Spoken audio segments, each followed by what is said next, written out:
this together. This is the first time we've been able to jump from site to site to site without skipping a beat. Well, we have the 1 second delay, but that's about it. So thanks again, Kathleen. Next up, I would like to invite Dave Coseo to tell us about his dad. Or, I'm sorry, yes, his dad, Greg Coseo. Dave is in HQ, so he'll be coming to us from there.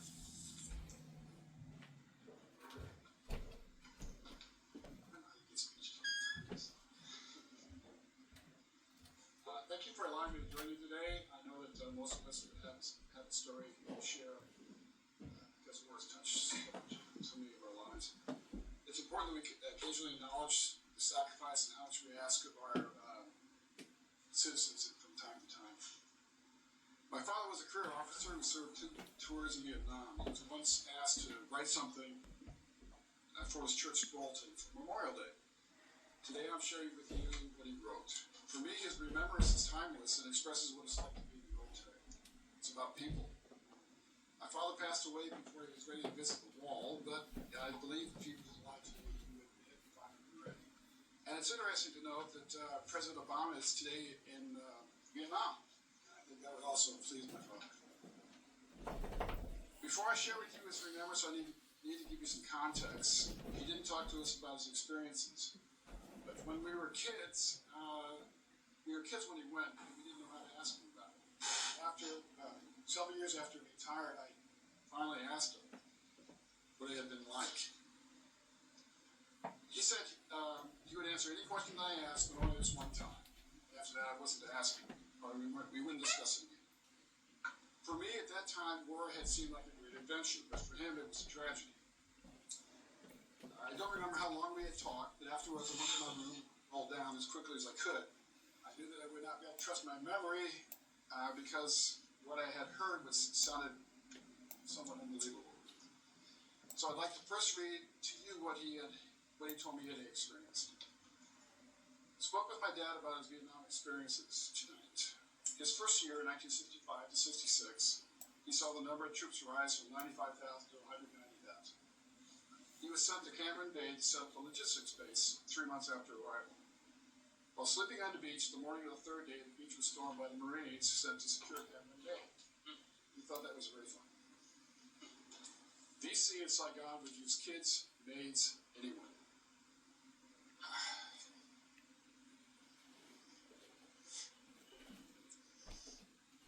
A 10-year-old kid threw a hand grenade into his Jeep. And, I've never got through this. It's one part of it. A 10-year-old kid threw a hand grenade into his Jeep while traveling down Saigon Street, and Sergeant, he jumped out and 3 civilians were killed. Chicken coop wire was set up around the Jeeps to keep the grenades out, but VC started putting hooks on the grenades to stick to the wire, and the wire was later removed. Bombs were placed in full tanks of toilets. Plastic explosives were put into bikes and wired to the lights generators. The peddler would inadvertently set off the plastic stuffed in the tubing when he would ride off. Grenades were put into paper bags with rubber bands around them. In the heat, the rubber band would expand, letting the grenade set off. Claymore mines were taken out of the field and brought into Saigon, where they were put on bikes. The rider would park his bike in front of an outdoor cafe with the handlebars directed at the crowd, since claymores are directional, and they were disguised in packages.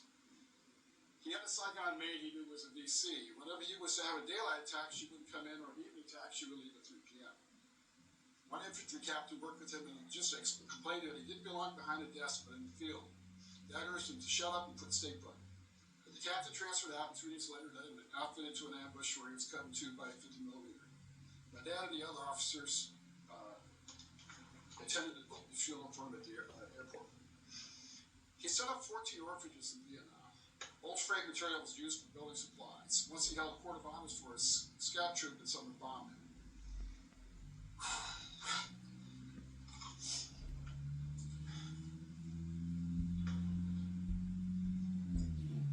5 kids were killed. Several units were sent out tactical maneuvers were ambushed.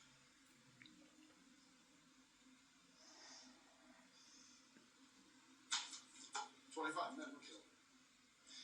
That's all I wrote down, but I need to explain one more thing. My father mentions R&R, and And at some point in the Army, in the war, the Army started letting soldiers go home on a 1-week vacation to their tour for the rest and relaxation.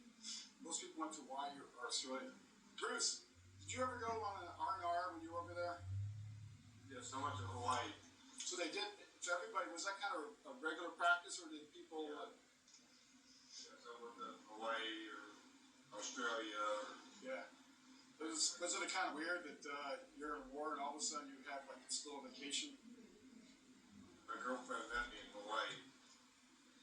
Yeah. I don't know if it was better or worse. Now I'd like to read to you what my father wrote for Memorial Day.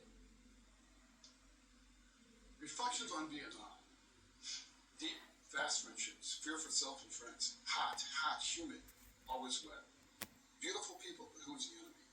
Huge white clouds. Heavy seas of rain, cold when the temperature is 75.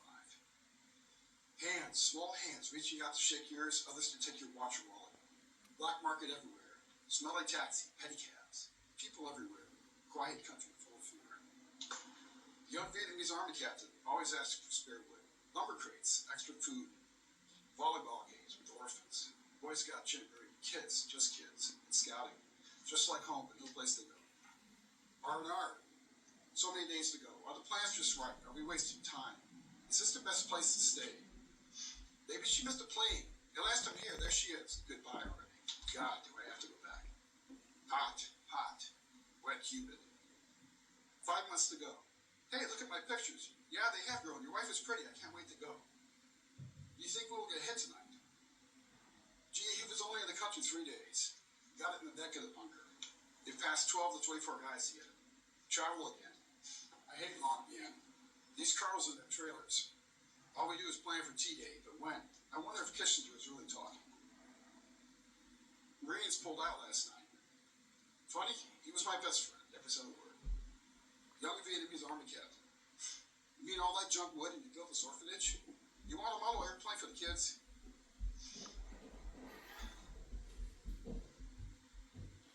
Yeah, I'll send you one when I get home.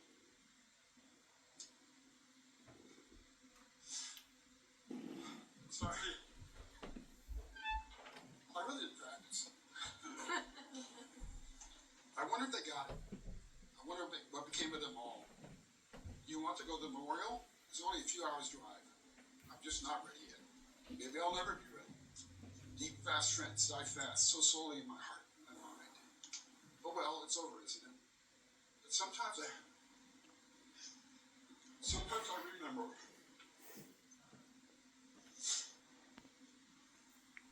Memorial Day. Greg Coseo, Lieutenant Colonel, United States Army, retired.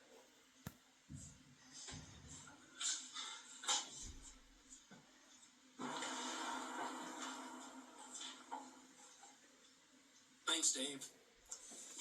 I found that when I get really emotional, I take myself back to football fields and I start yelling like I'm going to run into a linebacker or something. Sometimes that helps, sometimes it doesn't. Thanks a lot for sharing.